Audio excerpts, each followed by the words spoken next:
Okay, the man with the plan. The man with the plan. He makes the front page of just about every magazine these days, doesn't he? Paul Ryan. Leader of the pack, it says. Has become the intellectual leader of the Republican Party.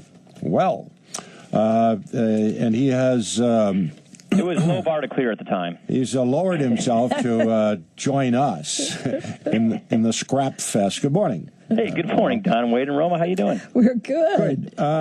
So I was looking at this article in the Weekly Standard about you and about how you came to town in Kenosha to deliver the bad news on May 3, and it describes how you did all of this was smiling and actually enjoying it and explaining more clearly than just about anybody ever has what the problem is and the fact that you have a solution for a lot of those problems. And it turns out, according to at least Stephen Hayes in the Weekly Standard, you're getting more and more Republicans to actually see the light and join you.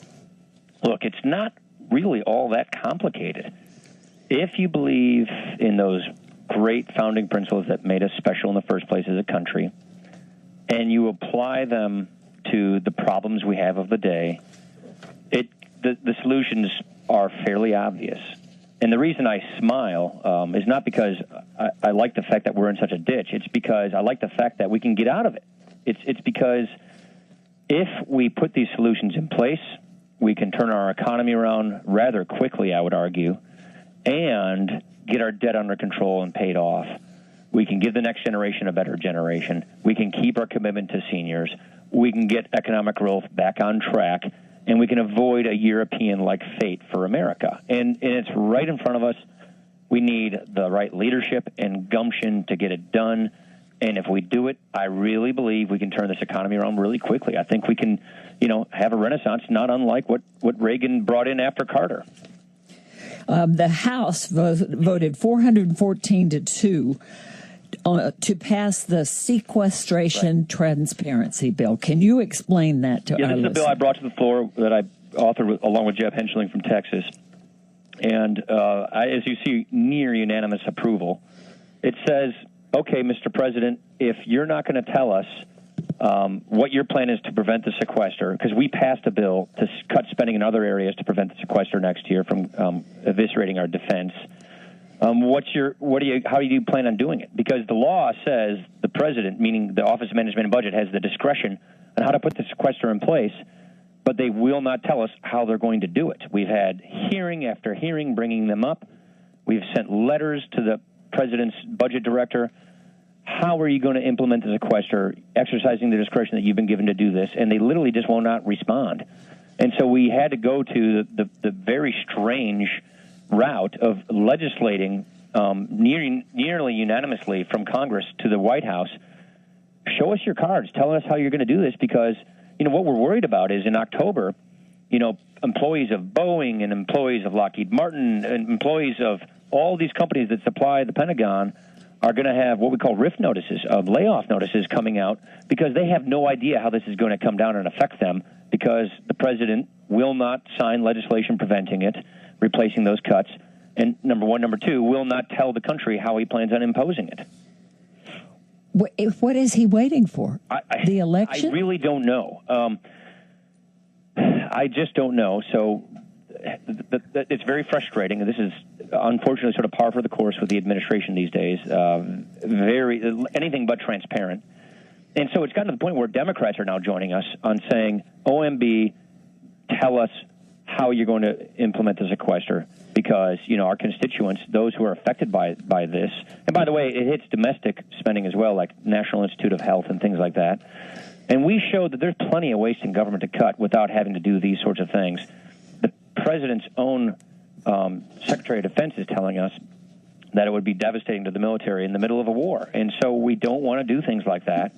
The sequester was never meant to actually go off as it is going off.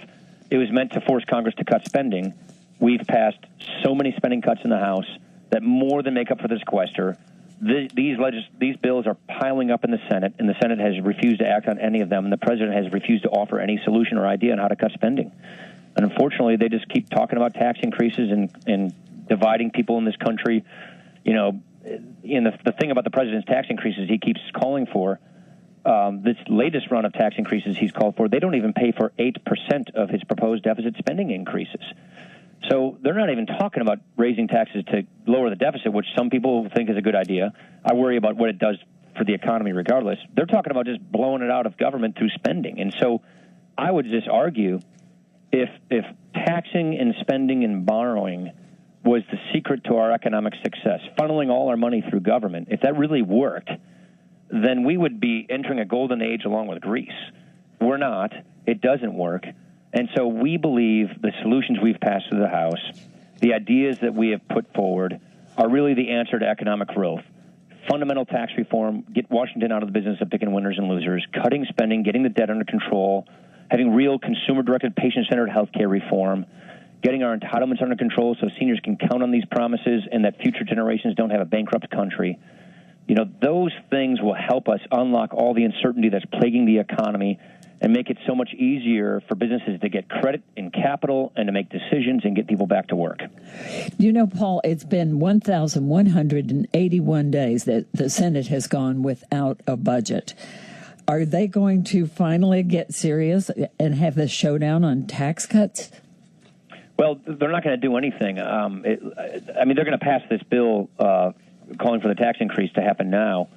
On what hits most successful small businesses. In Wisconsin and Illinois, 9 out of 10 of our businesses file their taxes as individuals, who therefore get disproportionately hit with this big tax increase. Those successful small businesses in our industrial parks in all of our towns, they're the ones that get hit with this tax increase. It makes us really uncompetitive. We think it's going to cost us jobs.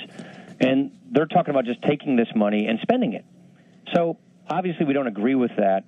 What we'll have is the lame duck will determine the outcome of all of this, and whoever wins the election will determine the outcome of the lame duck, in my judgment.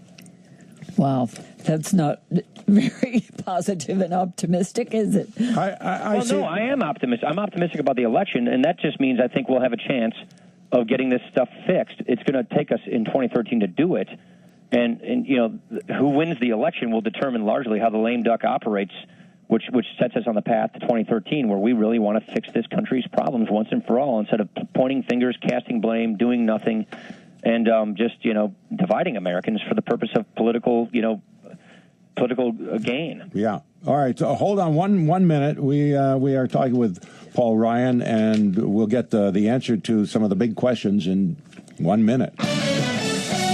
89 WLS Traffic and Weather. 74 at the lakefront. Traffic and weather first on the 5s. Our next report at 8:25 on 89 WLS. 8:16 with Don, Wade, and Roma. We're talking with Representative Paul Ryan, and I think you have moved, according to the article that I'm reading here about by Stephen Hayes. I like this article in the Weekly Standard. You look good on a motorcycle. Yeah. Well, I don't like that cover. I just thought that was an inappropriate cover, personally. Okay, but he says he's talking about how you're talking about the deficit and the debt, and he said, and your quote and the quote is, "My goal was to move the center of gravity in the Republican Party to these issues," and it appears that you have, because everything else is pretty much a distraction. If people look at their household budget, if the head of the household doesn't have a job, then it's kind of silly to be talking about what brand of grass seed you should be using on the lawn. The main thrust of your focus should be on getting a job. And that's what you're talking about. We have to stay focused on the money and saving, and to that end, let me focus this in on this article on the front page. 13 states are moving to cut Medicaid by reducing benefits, paying health providers less, or tightening eligibility, even as the U.S. government is set to expand the insurance program to the poor to as many as 17 million more people. Now, somewhere that money has to come from someplace. 40 cents of every dollar government spends at the federal level is borrowed. Half of every one of those dollars that's borrowed comes from other countries like China. Well, it's coming from the next generation. It's coming from other countries, and it will have to be paid back at inevitably a higher interest rate, which will put us in a really, really bad situation. And to the point of moving the center of gravity on these issues for at least our party and then get it fixed in the country is to prevent a debt crisis from ever happening in the first place. to get government to live within its means, to get the size of government back down to where it historically has been, so we can get this economy growing. Our deficit and our size of government are the highest they've been since World War II. And if we persist with the path we are on, we are clearly going to take what is about halfway through a lost decade, complete the decade, and translate into a lost generation, because we'll be managing our decline like European countries like Japan is, because of debt. And what we need to do is tackle this before it gets out of our control. And that's what my goal was with respect to our own party, and I think we're clearly there now, especially with these new freshmen we have that are just a real blessing. And our goal is to take a vision to the country and let the country decide. You know, my obligation as an elected representative of Wisconsin is to give the people I work for the right to choose what kind of country they want to have, what kind of people do they want us to be. We don't like the direction the president's taking the country. We think it's very dangerous. We think it's bad for the economy, jobs, and our future. And so we have an obligation to show them an alternative, a very specific set of solutions on how to turn it around, and then let them decide this November what they want. And then if we win that election, then we have the right and the obligation to turn it around and fix this mess before it gets out of our control. And that's what we're trying to do. And we keep finding out Obamacare is going to cost us more and more and more, and states are opting out, and things are happening because of the realization of what this all means. Do you find it encouraging that all those attacks on Mitt Romney and his connection with private capital, the Bain Capital, don't seem to be working? America doesn't seem to find fault with capitalism. I think that's right. People think success is a good thing still in this country. We don't, I remember reading a book where Bono, from U2, was saying, in Ireland, if you come out of the tavern and you look up the hill and you see the guy in the big house, you say, one day I'm going to get that guy. In America, you look up the hill and you say, one day I'm going to live in a house like that. Yeah, right. Exactly. I'm going to be that guy. It's the mindset we have here. And I think the president is trying to prey to those basic emotions of envy and fear. That's not who we are. We're hopeful people. We're aspirational people. We want to have success in our lives, and we're happy that people find it, like Mitt Romney. And who better to lead our country than a person who's proven to be a successful leader? Yeah. Excellent. All right. Congressman Paul Ryan, thank you. You bet. Take care.